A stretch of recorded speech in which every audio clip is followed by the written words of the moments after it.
enlightening,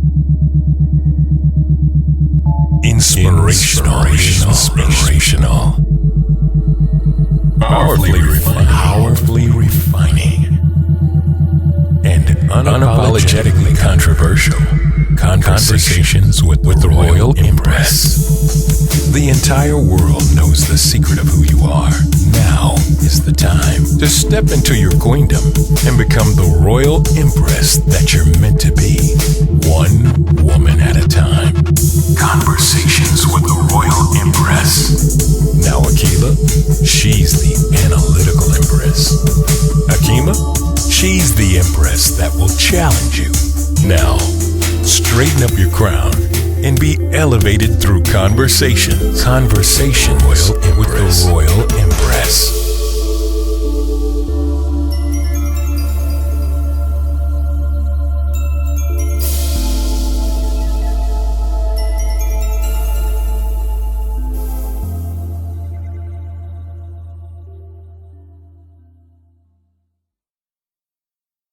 Welcome to Season 2, Episode 1 of Conversations with the Royal Empress. This is Akila, and joining me is my fellow co-host, Dr. Hakima. Hey, y'all. It's been a while, but the Empresses have been on a much-needed break, and we are happy to be back. This season, the show will have a different format, which we will lay out later via our media pages, so make sure to visit Facebook, Instagram, and our Twitter page, or head over to www.royalempress.org for the latest updates. Now, moving on to our topic. This topic is on everyone's mind, the coronavirus, a worldwide pandemic. But how are you holding up mentally and spiritually during this time? We're going to talk about this.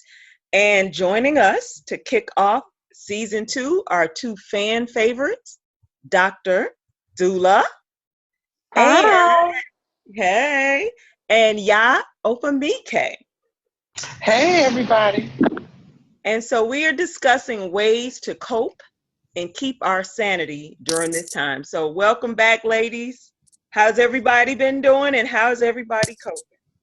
Man, good. Wow. I'm good, especially after listening to y'all this morning. I'm definitely good. She was teaching, boy, today, boy. I'm real good. I got spiritually fed this morning. I'm so glad that worked out for you. I'm doing good. Challenged, but I'm good. In spite of, I'm really, really good. It's really something to, 1 month ago, there just were different plans in my life. I'm not where I thought I would be, doing what I thought I would do. So there's just a lot of changes. And the biggest thing that I'm reminding myself to do is to stay fluid. Just go with it. Go with the flow. And as everybody knows, we were all supposed to be on retreat this past week. And actually, we would be leaving today from South Carolina, but we postponed our retreat. But we were being responsible, and we postponed our retreat. And but we're going to build up the excitement because 2020, we're going to get this retreat done. But let's go ahead and get started on the topic. There is panic. There's mass hysteria everywhere. People are not handling these stay-at-home orders very well. And what is it that you guys think we need to be doing right now? Well, the one thing I'm going to always say is we need to be taking better care of ourselves. There's a little exercise I do with my students, and it's about creating an optimal health wheel, WHEEL. And what it is, the purpose behind it is to get you to begin to look at what are those things that you need in your life that will help you to optimally live. So, for instance, I always say I need quiet space and time. I always need really good books. And then I always need to be mindful of what it is I am ingesting. And a lot of times when I say what I am ingesting, people always go to the food portion. But we ingest with our eyes, we ingest with our ears, and we ingest with our mouth. People think that when they are isolated, you are alone and you just have to exist, but you're not living. There's no living in that. Versus when you are insulated, insulation is about a protective covering so that you can grow, that you can get the needed benefits of an insulative period. And the example I used this morning was the plants, to look at nature. Whenever I'm confused, I always go back to nature and I look and see what nature is doing because we are connected that way. And so when you take a seed embodies whatever it is supposed to become. Inside, you don't see what it's going to become, its fullness, because it has not been insulated. It goes into the ground. The dirt acts as an insulation. It is not isolated, because if you put more than one too close together so that they're not isolated, then what happens is they run the risk of growing into each other. And sometimes we need space for that growth. And so the dirt no longer becomes something that we curse. We don't curse the darkness. What ultimately is happening is it's serving as an insulation to protect you from those things that would harm your fullness in development. So instead of looking at this time where we are in shifting circumstances as an isolation period, because none of us are alone. We doing what we're doing right now, we are together. We're just together differently. We are insulated. This is a period of insulation for you, for me, and everybody globally. And just think of what that means. We grew up growing in our mother's womb, insulated. We were not isolated. We were not alone. Our mother was there. All those who have grown to love us while we were in utero, they were there. But our mother's womb served as insulation. And what we are dealing with right now is Earth Mother is yet got us back in the womb. We are insulated. Hey, I get charged every time, I'm listening to Yaa and Dr. Doula, they just get me going spiritually. I was like a cheerleader in the background, like, yeah, see, that's what I'm talking about, sis. When you were talking about being in a womb, and I was just like, see, that's the way we should look at it. Is we're being renewed. We're gonna come out a new person. And what I've been doing personally has been detoxifying, and not just physically, but spiritually. What emotions and thoughts do I need to get rid of that when this is over with, it's gonna be gone? And that's primarily what I've been focusing on, trying to get rid of that Lot's wife mentality. Want to see the world saved. The earth is shifting. And not only is the earth shifting, because in the spring the earth shifts, but it's shifting spiritually as well. Everything that's not of God's kingdom is gone. It's going. And I'm trying to be unbothered by what's going on in the world. It's going, and I ain't trying to save it, and I ain't bitter about it either. What's happening is by Allah's permissive will, and I'm okay with that. I'm being unbothered. So I'm focusing on me. I'm in the womb, and I'm trying to use this environment as a way to spiritually grow and come out a new spiritual woman. Yeah, I agree with that. I was thinking, I had mentioned the other day how even those of us who are mentally strong, or who consider ourselves mentally strong or optimistic, that when you are surrounded by hysteria, it still has a way to creep in regardless of how upbeat and optimistic you are. And so I've had to take note of that.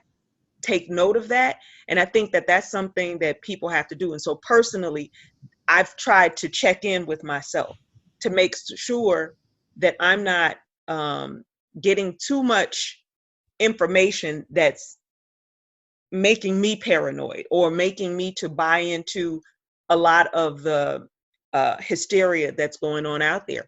And I'll see little things, you know, because if you hear it repeatedly, what are you going to do? It's there, you know, and so you have to find other ways to isolate yourself, and that's basically, you know, finding hobbies or getting back into things, you know, reading.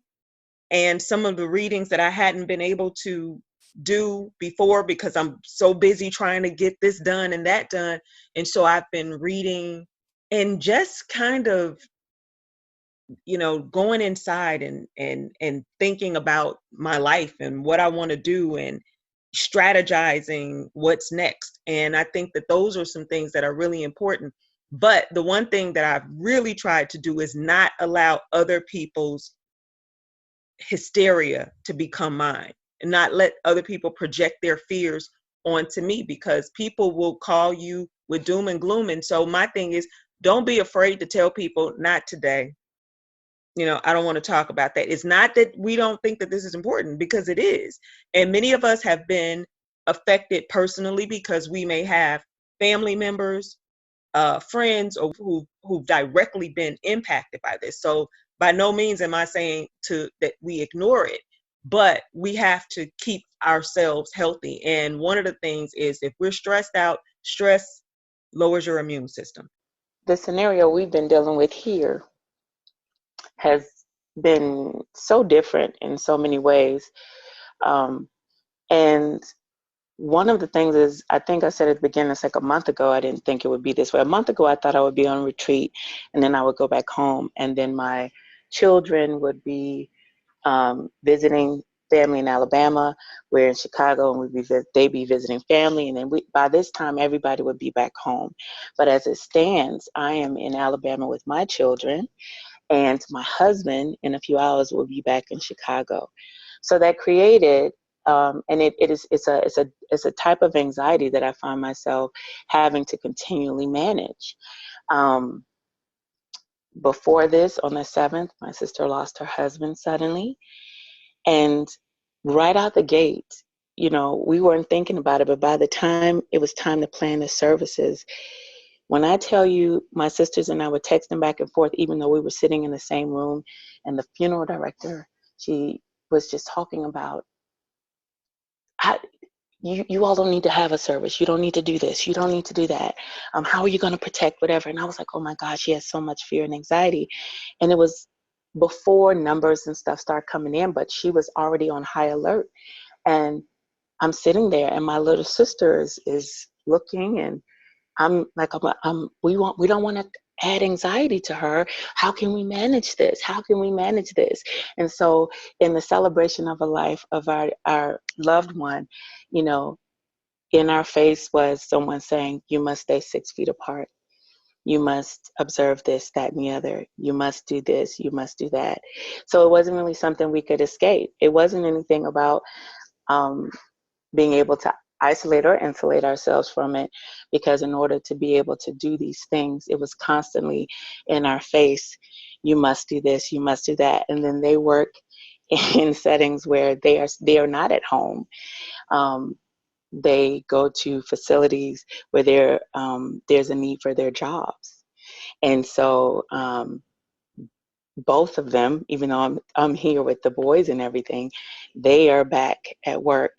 They are, you know, being temperature tested. This is their reminder every single day when they go in, taking your temperature. And some of them, my sister told me of a friend, one of our family friends, who, because the thermometer worked a certain way or didn't work right, they were like, oh, we can't get her temperature right.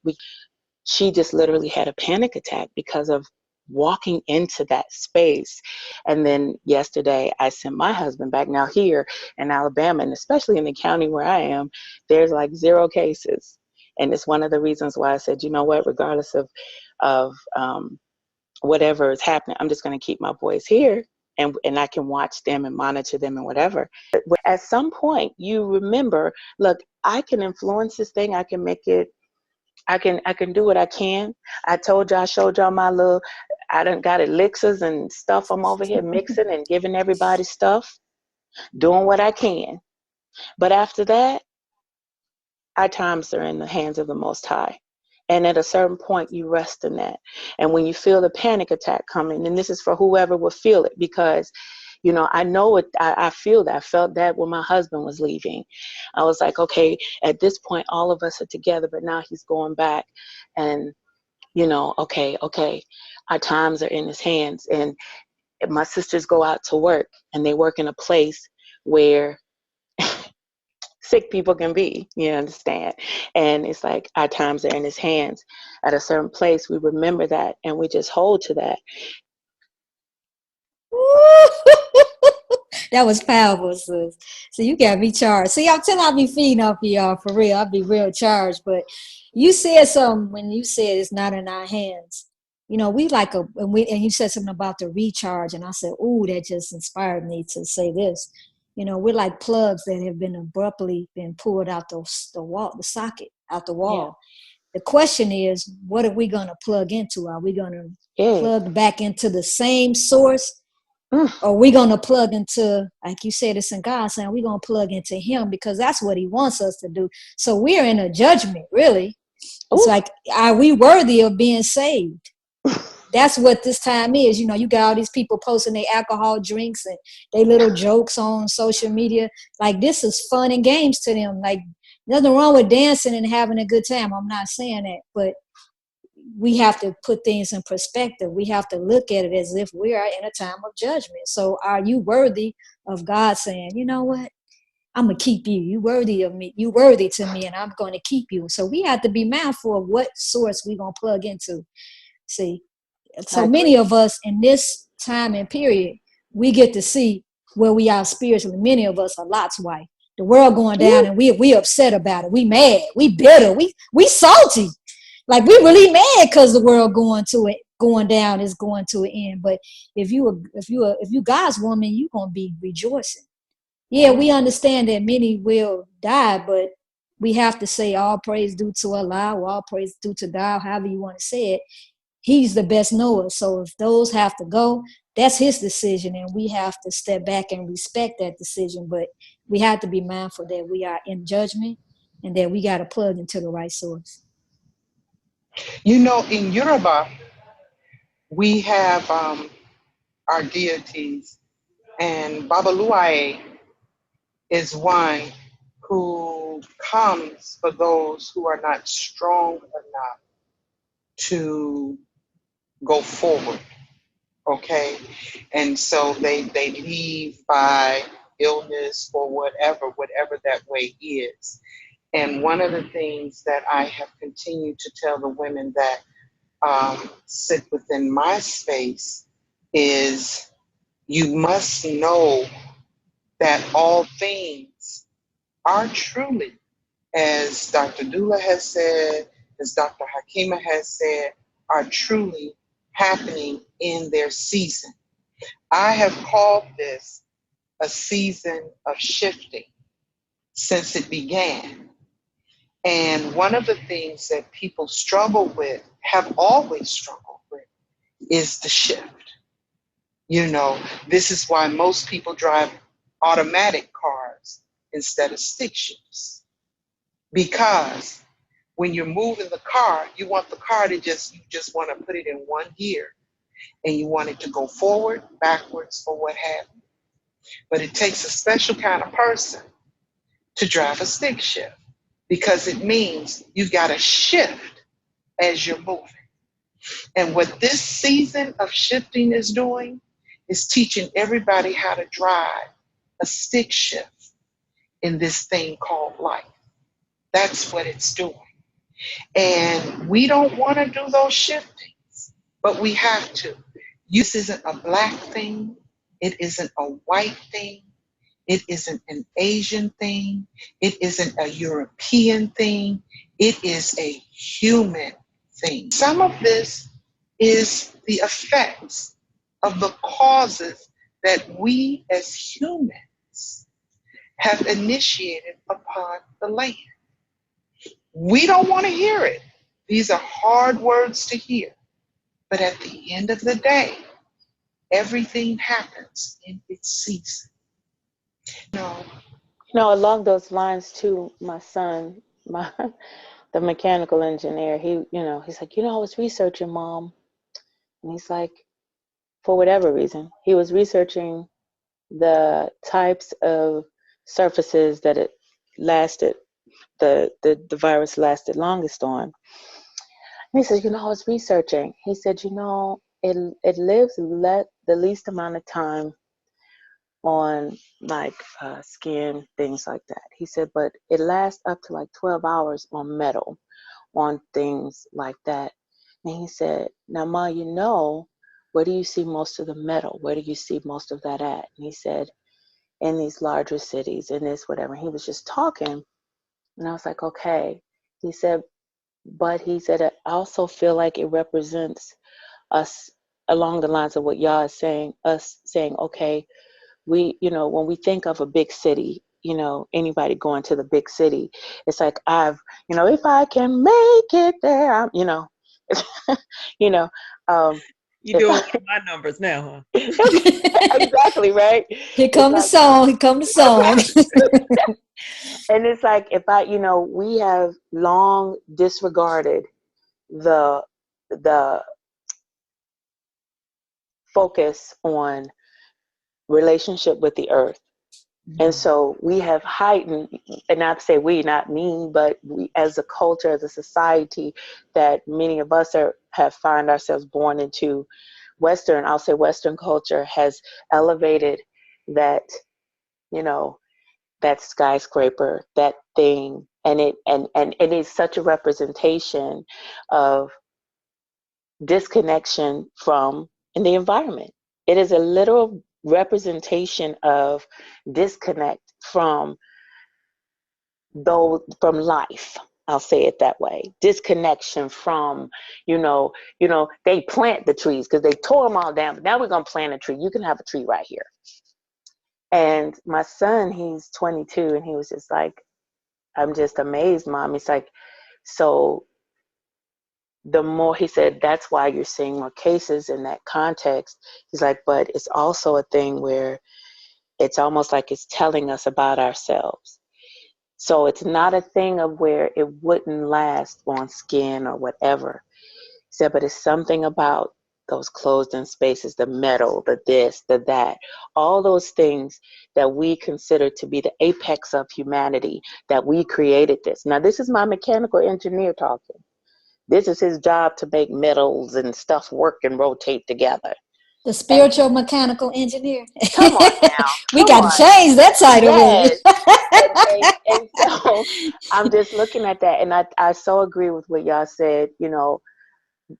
There's we so look at so many have prayed like this isn't right, and the way they do people, and the way it's not right, and the way we do and way. How do you think that the correction will come? How do you think the correction will come? And it's not a thing of where it's exciting or anything like that. But it's just something to be mindful of. It's an indictment of as a society in Western culture, of how connected people have become to the inanimate objects, and disconnected we have become to other things. So my husband and I always talk about having the ability to feed, clothe, shelter, heal, and protect yourself. We're like, oh my goodness, how will I feed myself? Well, how did folks feed themselves before? How did they clothe themselves before? We've just become so wrapped up in all of this, and this reset. This is an opportunity for us. Most folks, you ain't doing nothing else. What can you teach yourself? What can you learn? You still got the internet. You always said you didn't do it because you didn't have time. Well, now you got time. You got time. So it's just it's a thing of understanding. There's nothing. I mean, we're talking now because of technology. This is not a put down on technology and modernized things. But it is a thing of saying, when we go too far in any extreme, when it swings back, we feel it in a different kind of way. And it is an opportunity for us to look and say, wait a minute. And Yeah, I think it's about getting back to the basics too. And just to piggyback off what you said when you were saying, what did we do before? And I was having a conversation with someone when I shared something that could be done. And I'm like, we look at things as old wives' tales. We look at things as, old fashioned, but the old stuff worked. I've been in my kitchen making things. Well, of course I'm making things because I have that knowledge. And a lot of us have looked at that stuff like it's foreign, like it's no, we don't need to do any of that anymore. But you do. Sometimes it's just really simple things. Going in there and boiling you some herbs to help calm your nerves. To drink something to help to calm your nerves. There are things out there that to do that. This is the time too, I think, where a lot of people who are herbalists should really be shining right now. And should be listening right now, because it's the basics. It's the old things that will help you to get through. Not going to the doctor and I don't want to say this. You always have to make sure that you're disclaimer here. Yes, I'm not a physician, and I'm not giving any type of medical advice. But instead of trying to call to get some type of pill to help calm your nerves, there are things that are of this earth that can help calm your nerves. And we need to be mindful of those things. And there's a lot of things going around social media saying, oh, you can do this, you can do that. But to me, sometimes even using the basics helps to ground you, not just mentally but spiritually, because you're focused in on that. And so when you're focused in on the basics and you're not listening to the talking heads and the media scaring you to death, but you're looking at, what, this works. This has worked for people before. Our world has survived pandemics. That's a reality. Otherwise, we wouldn't be here. We have 7 or 8 billion people on the planet, far more than we've ever had in history, clearly. So there's something about the basics and things that we've been able to do and that our ancestors were doing to keep themselves healthy, to keep themselves mentally and spiritually grounded, and to ensure that we are actually here today to even be having this conversation. And if that's what we want for future generations, I think we need to do the same thing. They kept themselves literally, these new medicines and things, some of them are not even decades old or a century old, but there are other things that have been done throughout millennia that have shown themselves to be effective in helping us to take care of ourselves, to be preventative. Let me tell you this funny little thing before we go, because I know we're about to get off. Not that we do this anymore, but back in the day, I've been listening to my aunt and my daddy while I'm here. And there are things that they used to do that you could do before, as my aunt said, they start poisoning stuff. One of them was the turpentine. Turpentine comes from a tree, and it was used to heal certain things or whatever. Now we talk about it in varnish and stuff like that. The other thing was kerosene. I said, what? They said, yeah, it used to be, Daddy used to, this is my aunt. She said, Daddy used to line us up on the porch. Now, I'm not saying this to don't do nothing with kerosene. This is not my point, okay? Right. I'm saying before things happen, just listen to the story. It was at the beginning of certain seasons, and these are poor Black people in the country. She said they would line us up and they said, here, you drink this. It was prevented. It was not something they waited until everything turned really bad. They were like, you take this, you do the other. And there was a mindset of having to be preventive, to have preventative measures of doing things. We have gotten spoiled in this Western culture, thinking that whatever goes wrong, we'll just fix it then. But when we start doing like what you just said, when you were talking about our, drinking those herbs, calming ourselves down, I spoke to an herbalist who described it as, it's like you're creating memory in your body, and your body sees that herb. Say, oh, I've seen this before, and when this herb comes, oh, I know what happens. It's imprinting on our bodies. This literally, the earth, the place, where flowers grow, is the same place where the remains of ancestors were laid. Okay, and through all of this and cycle of life, there's an imprinting when we take in the earth, when we take in the things that grow from the earth. There's a memory that says, oh, I remember this. Oh, I remember. And I think we just need to do what we can to embrace those things more in a preventative way. Remember, I didn't say take no kerosene or turpentine. They both said that was, my aunt literally said the government started changing stuff so that it really was a poison. But back in the day, turpentine was used to heal wounds and things like that.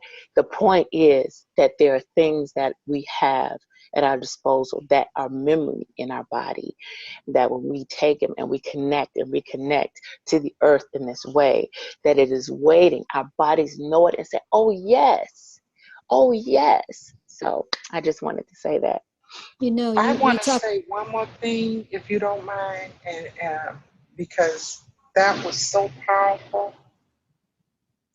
One of my herbal teachers, I think I've shared this before in this group, literally when she was teaching and training me, we were riding through communities when I lived in Chicago, and she was pointing out through different communities what was growing wild in the community.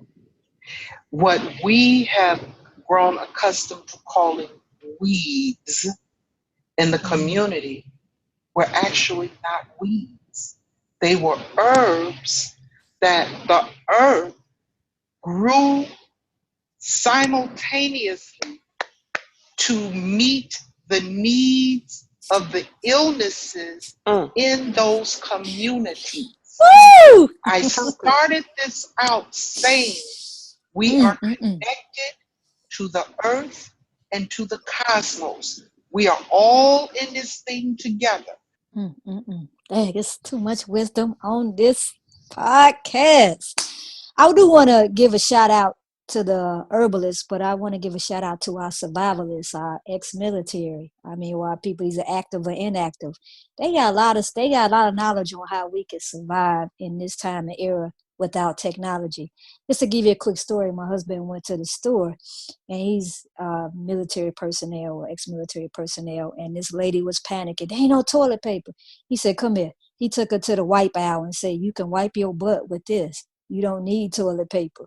And she's like, but I can't put that in the garbage in the toilet. He said, no, you're going to put it in a little plastic bag and you're going to dispose of it. He said, you got to be thinking, stop panicking and thinking. And she's like, but I don't have a man in the house to teach me these things. He said, you don't need to. He said, I'm about to teach you this right now. He said, and if any chance that your water is cut off, he said, get you a bucket, put water in it, and that's how you relieve yourself. He said, you got to stop panicking and you got to think. So I hand in hand, our herbalists and our survivalists, man, we could survive with this. So any skill sets you get like that, bring it out, because people need to tap into it. I'm going to take us into our challenges right now. You know, they call me the challenger, but I'm adding another title. I'm the spiritual instigator, because I'm going to instigate some spirituality this year. I was instigating today. Did y'all hear me? I was trying to get my sisters going, and they was running with it. They fell for it.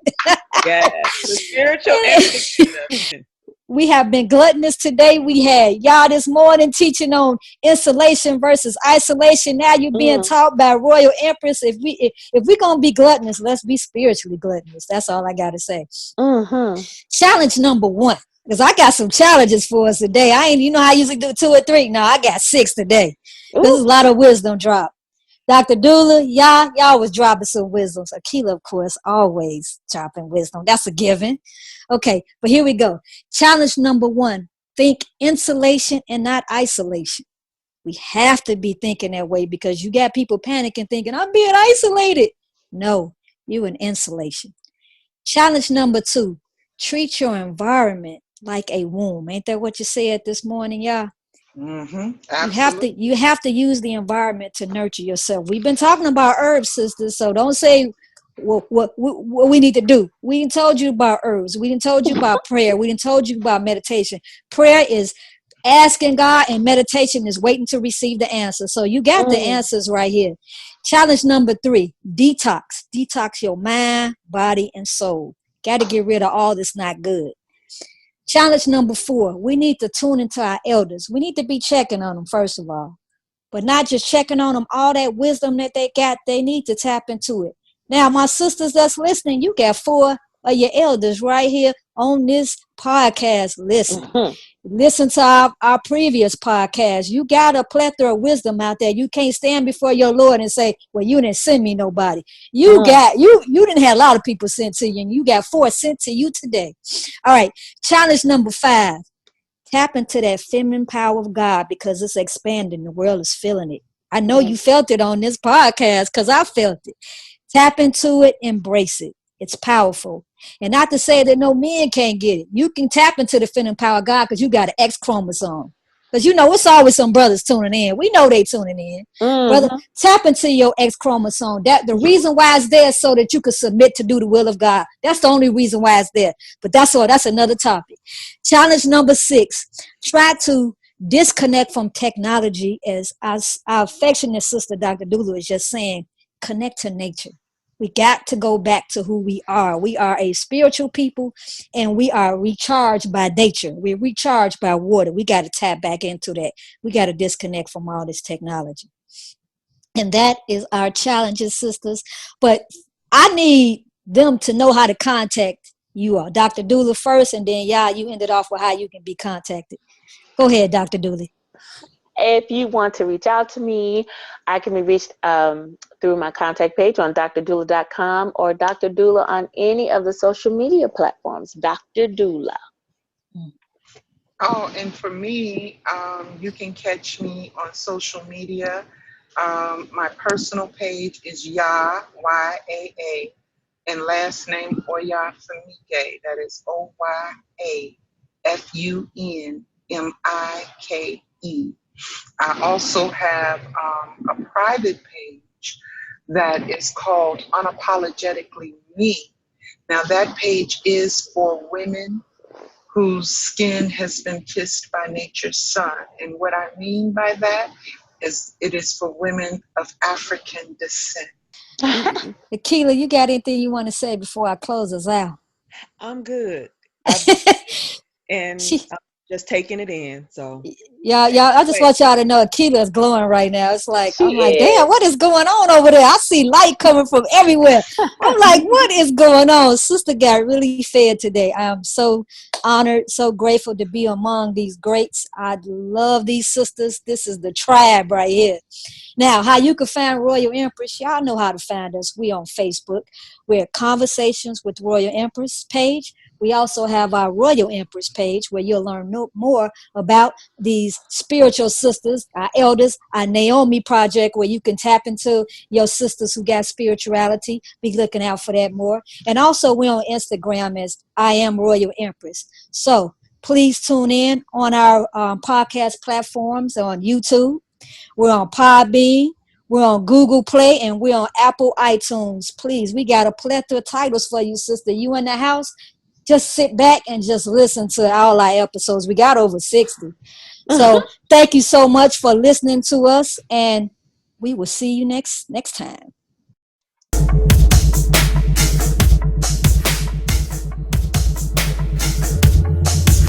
Thanks for listening to another episode of Conversations with the Royal Empress. Tune in next week for another enlightening conversation. For more information on the Royal Empress, please visit the website royalempress.org. You can also follow the Royal Empress on Facebook, Instagram, and Twitter. Conversations with the Royal Empress is a subsidiary of the Royal Empress organization. All rights reserved.